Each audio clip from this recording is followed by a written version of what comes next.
আমরা এখন দাঁড়িয়ে আছি গোরক্ষবাসী মন্দিরের গেটের সামনে। কলকাতায় তেঘুরিয়া বাসস্ট্যান্ড থেকে 10 মিনিট হাঁটা পথে এই মন্দিরটি অবস্থিত। আর আমরা এখন চলে এসেছি শ্রী গোরক্ষনাথ গোশালায়, যেটা কলকাতাতেই অবস্থিত। চলুন দেখি গোশালা।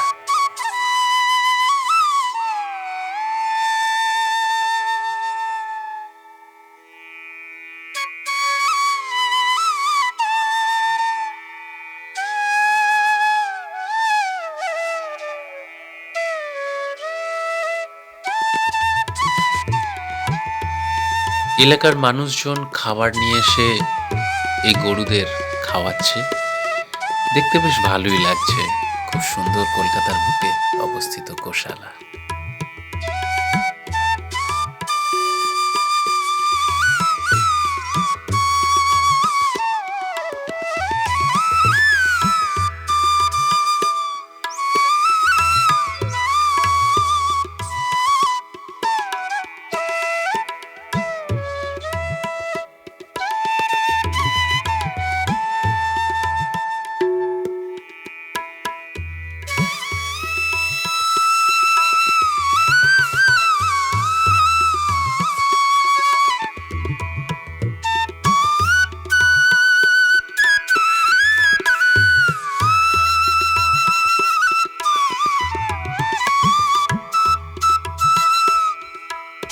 আর এটা আমরা দেখছি গোচারণ ক্ষেত্র, ফাঁকা মাঠ, যেখানে গরু ছাড়া আছে। আপনি কিছু খাবার নিয়ে এসে দাঁড়ালে ওরা বুঝতে পারে, ওরা চলে আসে আপনার কাছে খাবার খেতে।